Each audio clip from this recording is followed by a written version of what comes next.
শুরু করছি রবীন্দ্রনাথ ঠাকুরের লেখা গল্প সুয়োরানীর স্বাদ।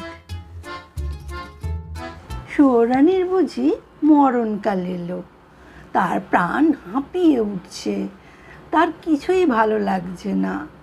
বদ্যি বড়ি নিয়ে এলো, মধু দিয়ে মেরে বললে খাও। সে ঠেলে ফেলে দিলে। রাজার কানে খবর গেল। রাজা তাড়াতাড়ি সভা ছেড়ে এলো। পাশে বসে জিজ্ঞেস করলে, তোমার কি হয়েছে, কি চাই? সে গুমড়ে উঠে বললে, তোমরা সবাই যাও, একবার আমার স্যাঙাতনিকে ডেকে দাও। স্যাঙাতনি এলো। রানী তার হাত ধরে বললে, সই বসো, কথা আছে। স্যাঙাতনি বললে, প্রকাশ করে বলো।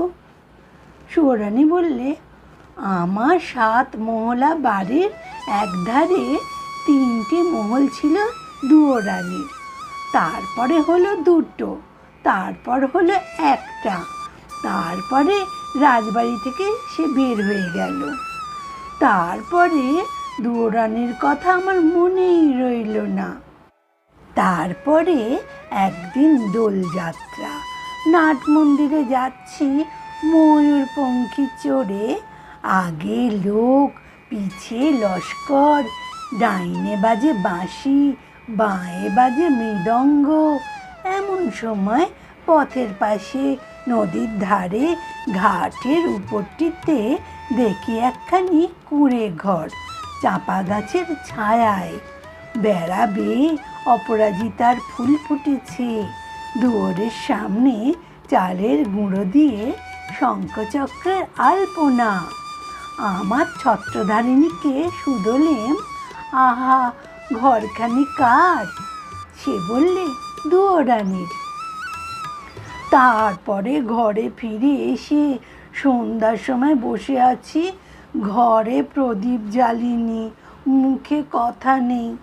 রাজা এসে বললে, তোমার কি হয়েছে, কি চাই?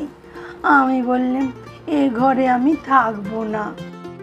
রাজা বললে, আমি তোমার কোঠা বাড়ি বানিয়ে দেব, গজদন্তের দেওয়াল দিয়ে।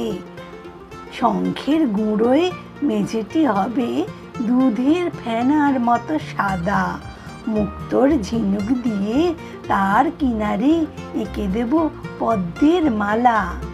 আমি বললাম, আমার বড় স্বাদ গিয়েছে, কুঁড়ে ঘর বানিয়ে থাকি তোমার বাহির বাগানের একটি ধারে। রাজা বললে, আচ্ছা বেশ, তার আর ভাবনা কি। কুঁড়ে ঘর বানিয়ে দিলে। সে ঘর যেন তুলে আনা বনফুল, যেমনি তৈরি হলো অমনি যেন মুষড়ে গেল। বাস করতে গেলেম, কেবল লজ্জা পেলেম। তারপরে একদিন স্নান যাত্রা, নদীতে নাইতে গেছি, সঙ্গে 107 জন সঙ্গিনী। জলের মধ্যে পালকি নামিয়ে দিলে, স্নান হলো। পথে ফিরে আসছি, পালকির দরজা একটু ফাঁক করে দেখি, ও কোন ঘরের বউ গা, যেন নির্মাল্যের ফুল। হাতে সাদা শাঁখা, পরনে লাল পেরে শাড়ি, স্নানের পর ঘড়ায় করে জল তুলে আনছে। সকালের আলো তার ভিজে চুলে আর ভিজে ঘড়ার ওপর ঝিকিয়ে উঠছে। ছত্রধারিণীকে শুধেলেম, মেয়েটি কে, কোন দেব মন্দিরে তপস্যা করে? ছত্রধারিণী হেসে বললে, চিনতে পারলে না, ওই তো দুয়োরানী। তারপরে ঘরে ফিরে একলা বসে আছি, মুখে কথা নেই। রাজা এসে বললে, তোমার কি হয়েছে, কি চাই? আমি বললাম, আমার বড় স্বাদ, রোজ সকালে নদীতে নিয়ে মাটির ঘড়ায় জল তুলে আনবো বকুলতলার রাস্তা দিয়ে। রাজা বললে, আচ্ছা বেশ, তার আর ভাবনা কি। রাস্তায় রাস্তায় পাহারা বসলো, লোকজন সরে গেল। সাদা শাঁখা পরলেন আর লাল পেরে শাড়ি। নদীতে স্নান সেরে ঘড়ায় করে জল তুলে আনলেন। দুয়ারের কাছে এসে মনের দুঃখে ঘড়া আঁচড়ে ভাঙলেন। যা ভেবেছিলাম তা হলো না, শুধু লজ্জা পেলেম। তারপরে সেদিন রাসযাত্রা। মধুবনে জ্যোৎস্না রাতে তাঁবু পড়ল। সমস্ত রাত নাচ হলো, গান হলো। পরদিন সকালে হাতির ওপর হাওদা চলল। পদ্মার আড়ালে বসে ঘরে ফিরছি, এমন সময় দেখি বনের পথ দিয়ে কে চলেছে। তার নবীন বয়স, চূড়ায় তার বনফুলের মালা, হাতে তার ডালি, তাতে শালুক ফুল, তাতে বনের ফল, তাতে ক্ষেতের শাক। ছত্রধারিণীকে শুধলেম, কোন ভাগ্যবতীর ছেলে পথ আলো করেছে? ছত্রধারিণী বললে, জানো না, ওই তো দুয়োরানির ছেলে। ওর মার জন্য নিয়ে চলেছে শালুক ফুল, বনের ফল, ক্ষেতের শাক। তারপরে ঘরে ফিরে একলা বসে আছি, মুখে কথা নেই। রাজা এসে বললে, তোমার কি হয়েছে, কি চাই? আমি বললেম, আমার বড় স্বাদ, রোজ খাবো শালুক ফুল, বনের ফল, ক্ষেতের শাক। আমার ছেলে নিজের হাতে তুলে আনবে।